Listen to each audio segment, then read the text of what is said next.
Merci, Monsieur le Président, Monsieur le rapporteur général, Monsieur le Ministre. Moi, je partage effectivement un certain nombre d'interrogations qui ont été portées, notamment par le président Raynal sur le plan de relance et de résilience, donc que nous attendons d'ici une quinzaine de jours. Nous serons ravis de le regarder avec une grande attention.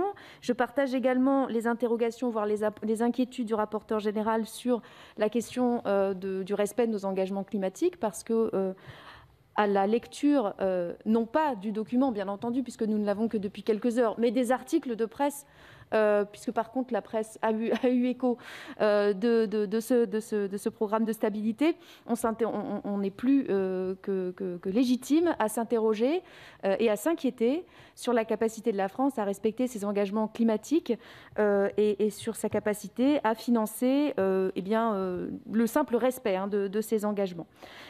Ensuite, je rejoins totalement la question sur les 3% et la présidence française.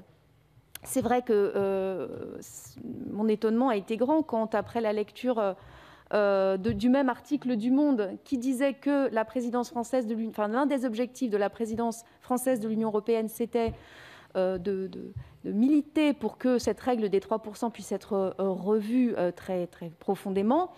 Et de voir que dans ce programme de stabilité-là, c'est cet objectif même que l'on reprend, manque un petit peu de cohérence en termes de lisibilité politique. Donc évidemment, cette question apparaît avec beaucoup d'étonnement. Je veux dire, on ne comprend pas.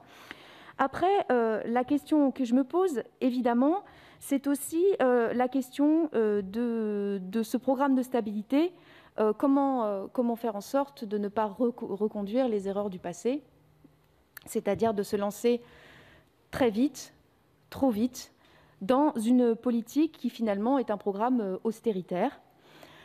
Et d'ailleurs, ce que nous craignions à l'occasion notamment des projets de loi de finances rectificatives ou initiaux dans le projet de loi de relance, c'est-à-dire le fait d'avoir isolé ce qui concernait la relance et l'urgence, ne permettent finalement de revenir très vite à une politique austéritaire. Et c'est ce qu'on constate.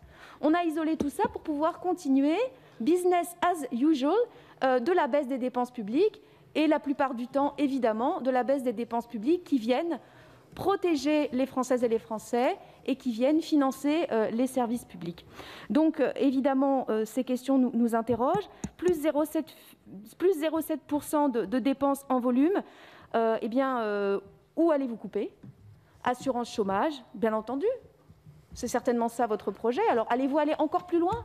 Alors que vous n'êtes pas au niveau des problèmes majeurs que rencontrent tellement de Français par rapport à l'urgence sociale, vous nous annoncez demain des coupes à nouveau drastiques dans les budgets sociaux.